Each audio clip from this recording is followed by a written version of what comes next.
Ayelet yesterday. Well, 2 days ago, yeah. Did she try hard at least to get you on a plane to Berlin? She did. So where are you right now? So we're in Berlin at Tech Open Air. Dang, you fly all over around the world, eh? Yeah, and you would love it here. This is I love Berlin. Beautiful, beautiful venue. We're in a big sort of artsy club. This is actually a music location. Let's spin the camera up so you see we're in one of the rooms. I just wrote you, right, that outside now the barbecue's starting, people are starting drinking, but we also have 3 different stages inside. So this is one of the stages. Guys, say hello to Robert! And on the other side, some people too. We hear Robert. Yeah, and then it's a tech, music, art, and science conference. So we try to be multidisciplinary and include other disciplines. So thanks so much for having us, Robert. Awesome to talk to you. So I see you're wearing the Google Plus. Yeah. And I usually wear it all day long. So. There he is. Now they see you. They got visual on you. In the board. In the board, yeah. Wait, Does anybody else that has I think we need it there. Berlin, they don't have it yet, right? So, but when you were in Berlin at Next Conference, I got to wear yours. I don't know if you remember, but it was pretty nice. Yeah. So how many people do you think have worn your Google Glasses yet? Because you're one of the first ones, right, to get them. Hundreds. I've had it for 3 months. Hundreds of people. Yeah. And you promised you promised to never take them off, right? What's that? You promised to never take them off? Well, I promised never to live a day of my life without wearing them sometime during the day. I take them off to sleep and to charge them up and to download photos off of them and stuff like that. But you take showers with them, right? Well, that was staged. I've taken 1 shower with it. They're not really waterproof yet. They are water resistant, so you can take them out in the rain or in snow or whatever, and they're pretty water resistant. There's not too much electronics to them. There's 4 chips inside, and there's a blog that tore it apart and showed what's inside. It's pretty water resistant, but it's not good for really getting submerged underneath water. So what's your favorite feature in them right now? What's that? What's your favorite feature right now in Google Glass? Beyond just the photos, I mean, I would buy this just to take photos because I can just turn it on and say, okay, Glass, take a picture, and it takes a picture without hands, and it takes less than 1 second to take a picture. There's a new device coming tonight that'll take two seconds to take a picture by getting it out of your pocket and taking a picture, and an iPhone usually takes 3 to 20 seconds. The average is around 8 to 9 seconds. So when I had an iPhone or even my Samsung phone, I kept missing moments with my kids, and I don't miss those moments anymore. If they're doing something cute, I can rattle off five photos really fast. They also don't pose for the camera like they do when I pull out my cell phone. And that's quite unique. I've seen that over and over, that people just don't pose for you, and that you can take pictures in the natural moment, just by taking a picture. But beyond the camera, I think that's the first killer feature. Getting phone calls in here is really nice because you see who's calling, and if you don't want to take the call, you just swipe it down and go back to your conversation. That's less disruptive than pulling your phone out and looking at who's calling and sending messages and doing Google searches. A lot of times I'm in a conversation, we can't remember who's the actor who played in XYZ Star Trek movie, and we can just go, okay, Glass, Google Star Trek, who is the blind guy or whatever, and so that's useful. Does that happen also like when somebody calls you? Because I know there's an app, for example, that when somebody calls you, it shows you like the last email that was sent between you two. That would be pretty cool. Do you know what I mean? I haven't seen that yet, but there's a bunch of apps. I try the apps once in a while. A lot of times they get wiped out every time there's an update, so there's a lot of change on this platform right now. And in fact, I did take off my glass that you came over and give it to an entrepreneur who couldn't afford Google Glass and couldn't buy them anyways. They're really hard to get.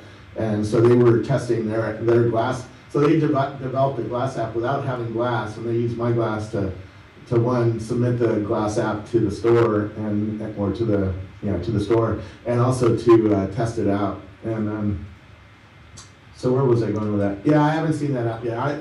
When you call, it shows me your name, and it would be cool to see a little tweet or something that you just did. Or your Google Plus profile. Yeah, I think really what's different about this is a sensor platform that's different than your cell phone. So your cell phone has 7 sensors in it, right? And you're going to see a little bit more tonight why the sensors in the cell phone matter. I can't really talk about the Moto X because I'm embargoed until 9 p.m. tonight, which is 12 more hours. But you'll see a little bit more about why the sensors matter in the phone. We're almost going to see. Know where it's aimed. This platform knows where I'm aimed. And it also has an eye sensor, so it's watching my eye. Now, there isn't any apps or software or an SDK yet for that eye sensor, but I think when they release it to the public next year, that there's going to be several apps that use the eye, maybe in photography, to decide where to put a focus point or where to expose. That would be really cool. So since we're here in Europe, would love to hear, what's the coolest startups from Europe that you've met? All the usual ones that I can remember: Spotify, Skype, etc. The last trip I took was a couple months ago, and I met with a bunch of Internet of Things startups from Cambridge, UK, that were doing things like contextual taxi cab signs, digital signs, and they're just starting to be turned on in London. Dog tags or pet tags. A couple made a little tag with a sensor and with a radio on it. And she started that company for less than $10,000. So that's interesting. I think several people have written about the hardware revolution that's underway, partly because it's getting cheaper to make really complex hardware like that.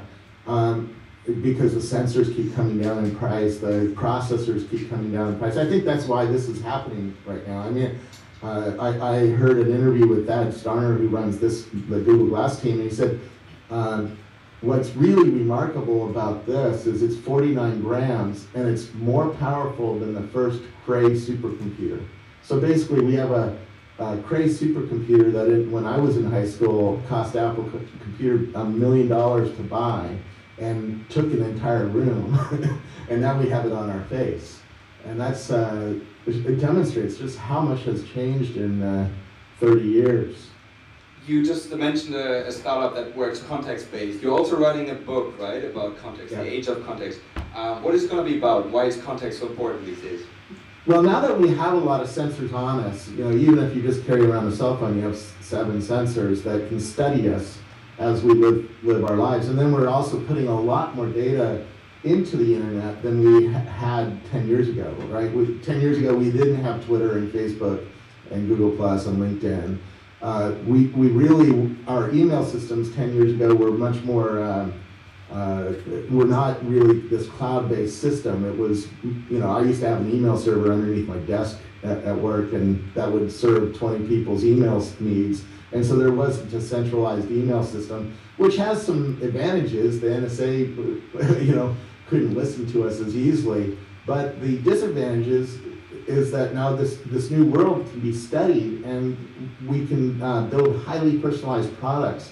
This thing now shows me my stocks or my weather where I am. And when I get to an airport, it shows my airport ticket, and on and on. That's all the Google Now functionality that you're hearing about or trying on your cell phone. That only works if you have all that data to study about you. And then, so it's personalized is one side, and assistive is the other side. The code name for Google Glass was Wingman because it's designed to be like somebody who just follows you around and tells you, hey, you gotta go to this meeting now, or here's your airline tickets, or here's the sports score of your favorite football team, or on and on. And that's what it means for people. I think it's a pretty deep impact on people, and certainly it's very controversial. We're having lots of privacy discussions, and tonight we're going to have even more because the Motorola X phone does some stuff that's, I think, over what I call over the freaky line. I think it actually is really cool, but I can see why it'll cause a lot of discussion tonight when the embargoes end. On the company side, it means we have, you know, if you're running a company, you're going to have very, very sharp detail about what's going on in your company. And a great example of that is Uber. Uber, you know, you pull out your cell phone and you say, I need a ride, and you can see the rides coming to you on your cell phone. You can see who's going to pick you up. You can text to them. You can call them. They can call you. They can see you. They know exactly where you are. That you know exactly where the ride is, and all the payments are done through the system. So the guy who runs Uber, Travis, has very sharp detail about everything about his business. He knows what's causing people to call. He knows, you know, because he can do lookups. Well, there's a lot of people calling from this neighborhood right now. Why? Oh, there's a football game that just got out. Okay. On and on, they have very sharp detail about every transaction, every customer, and everything going on in their business. They also are going to know their customer very, very deeply in the future. You know, I live right by the Half Moon Bay Ritz-Carlton, which is a famous chain of hotels around the world. And right now they have 4 computer systems in there that run that hotel, right? They have an open table computer that runs their big restaurant. They have a spa finder computer that runs the spa. And you can call those things on the internet with your phone and get a reservation for dinner tonight. But they don't talk to each other. And worse, they don't know anything about me. I go there and they're like, oh, hello, you know, who are you? And it's like, you know, I've been here 220 times. You don't know who I am? Okay, great. You know, here's my driver's license.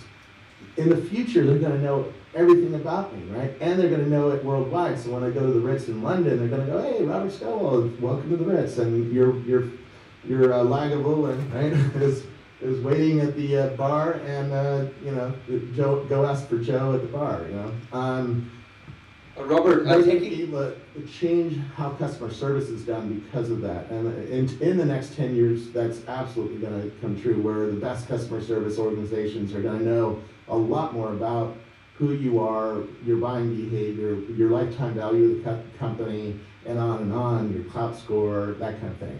But taking a really long-term perspective now, the motto of this conference is Retrofuturism, Reset Tomorrow. We had a few talks here today about futurism, about the singularity. You are probably, you know, one of the most forward-thinking technologists out there, trying these tools, you know, experimenting with it. How do you see the long-term future? Are we entering the age of singularity? Do we need to morph with the machines, become one with the machines in order to keep up with machine intelligence? And is it alienating us, or? That's coming. I mean, I met a guy who's paraplegic, right? So he can't move his legs, and he was walking around the Ritz with an exoskeleton, and it had I think 130 sensors on it and a bunch of motors to help him walk around. That combination of human-machine interfaces is coming, is already here really, and is going to get better and better and better every year.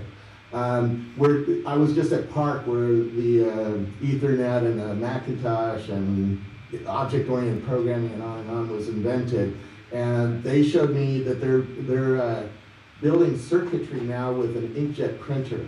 So they showed me sheet after sheet of circuitry that just was inkjet printed out.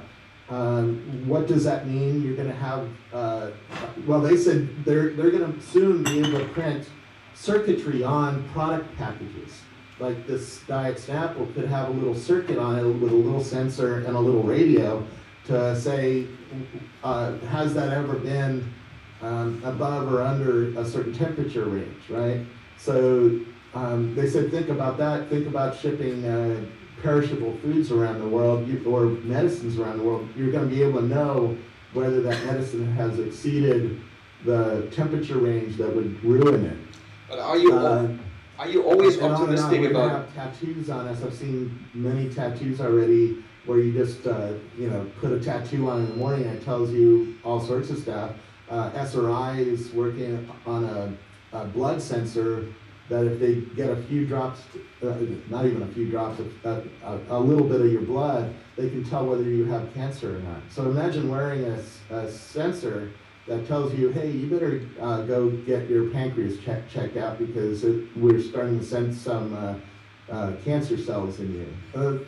You know, that's maybe 10 or 15 years from now, but it's already in the labs. That's why I'm not a futurist. I'm not the guy who's inventing that machine. I'm not the guy or the girl who's dreaming about where the future's going. I just get early access to the lab, so I know what's coming because of that. And you feel almost solely optimistic about it. Yeah. But you reflect on the possible negative. There's negatives to all technology. I mean, driving a car, for instance, right? It kills 37,000 people in the United States a year, and yet we all do it because we want to go to the store, or we want to go over our friend's house. But there's a lot of utility to the technology, and there is a downside to it. In fact, in cars, they kill you. I don't remember any privacy problems killing me unless you're in China or Iran, right? But there's a downside to all technology, and there will be a have and have not. It's not because you can't afford it. There's going to be people who resist going into this new contextual world because they don't want to be studied. They don't want their employer or their government or their friends to know that much detail about them. And certainly, if you're fully involved in this age of context and you have sensors on your face and sensors wrapped into your brain and sensors, I just saw a press release for sensors on your socks, so that your socks are going to know whether you exercise or not. Right?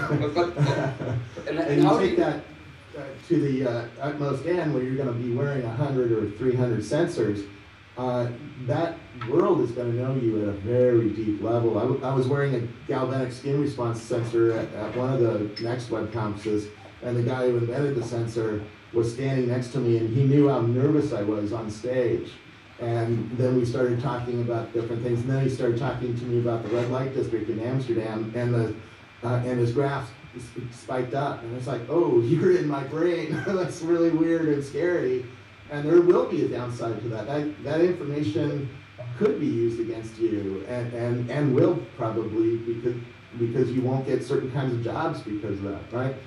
But on the other hand, I think we're going to see many, many benefits to it. And we're going to learn a lot more about ourselves, and we're going to play games with ourselves to change our behaviors. You know, I saw Jeff Pulver lost 88 pounds, 90 pounds already in a year.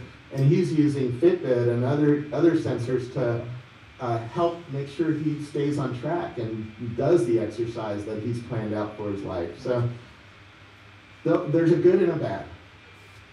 So Robert, you get exposed to tons of startups and tons of technology. How do you differentiate? I mean, how do you rise above the noise? How do I? No, not you, but I mean, as far as the startups, what turned you on the most from all the technologies you've seen lately? What? It's intrinsic. It's when I get thousands per week of press releases, and I watch Twitter streaming down my screen, and Facebook and Google Plus. I mean, there's so much inbound. So I guess the question is, how do you rise? How do you break through that noise as a startup? Well, one, you have to understand what you're up against. If you're not studying other startups and seeing, I have a list of 2,500 startups on Facebook, for instance. If you're not reading that every day and understanding how they are trying to break through, it's hard for you to build a media plan or a launch plan or a product plan that will help you get through. If you're going to launch tonight, for instance, good luck for you. You're not going to get through the Motorola noise, because they're going to suck all the oxygen out of the room. Everybody's going to be talking about the Motorola phone. They won't care about your little startup tonight. 2 days from now, that'll change back. So if you don't understand that, you're going to make mistakes in PR, and that's why a lot of companies hire PR firms, because PR firms keep up on that. They know that tonight Motorola is launching a new product, and they're not going to go against that unless they're Apple computers, right? Final But, question. you know, we just had a PR event 2 nights ago, and I talked. We had a panel, and one is having a story, two is having a great product, and great product now isn't just a great product; it's a product that has a viral loop. So think about Waze has a viral loop. It gets better the more people I get onto it. So I liked it from the first minute, but if I could convince all of you to get on Waze, then all of a sudden it gets better for me. So of course I'm going to tell all my friends, hey, you got to get on Waze. I just told all of you, get on Waze. So you help my behavior, you know. A great product also thinks about how it's going to help people share it. Google Glass is a great example. This is a very visible product. It's on my face. It's colorful. It's dorky. It's a conversation starter. This thing is going to take off partly because of that. And we have lots of products that have done that in the past. A lot of startups, put Facebook buttons in the product so that you can share the experience of using the product with Facebook. Nike Fuel Band is a great example of that, right? If you hit a certain point level, or Foursquare is another one, if you hit a certain point level, or get a badge, or become mayor of something, you can share that with Twitter and Facebook and spread the knowledge of the product. The product can share itself in some way, and that's something. If you're building for one of the mobile ecosystems like Apple or Android, you better understand what you're against. If you're coming out with a new photo sharing app for an iPhone, you better have something that's 10 times better than Instagram, because that's going to be the high watermark. And Apple won't feature you. Apple has a whole editorial team that goes through each app. I talked to the guy who invented that team a couple weeks ago. And they go through every app, and they decide whether to feature it or not. And so if you don't understand that, you're really at a disadvantage. Robert, and a lot of people, entrepreneurs do it badly, but some of them do it really, really spectacularly well, and they're the ones you see at the top of the featured list. By the way, when you are featured by Apple, you get 10 to 20,000 new users a day. In fact, Ayelet, you just brought me the founder of Glide, and he bragged about being top on the social store. In 2 months, he's gotten 3 million users, I think he told us? 3.5. 3.5 million users, 2 months. Twitter, after 6 months of being out, only had 13,000 users. So that shows how much our expectations have changed in just 5 or 6 years. That today you have to have 3 million users in the first couple of months to be seen as interesting to anybody. And back in 2006, Twitter was interesting to everybody because it got 13,000 users. So that shows you just how much the world has changed and how much noisier the world is today, and how much better of a product you have to have. I think you have to have top-rate design like Path, just as table stakes, just to get up and get in a room. That won't guarantee you get on featured by Apple, but you have to have good design just to be considered. Robert, before we take some questions from the audience, and you have to tell us when you have to leave, right? One final question from my side. With all this input, all these Twitter streams, the input that you're getting must be intense. How do you switch up? How can you actually deal with it without being completely tired out? Yeah, we talk about that a lot because people are getting addicted to these systems, and it actually does affect your brain. I have a unique thing in my life. I do an interview every single day, or a conversation, which gets me away from my screens and makes me spend an hour with a human being talking about something, usually tech, but that gets that part of my brain exercised and gets me away from the screen. So that's a good tip. Almost every day, every other hour, I'm staring at a screen. In fact, let me just show you what Twitter looks like. Twitter, a new tweet comes in on my Twitter every half a second, right? Feel free to tweet about Tech Open Air, of course. Just kidding. All right, I'm going to ask if there's questions from the audience. Anybody has a question for Robert?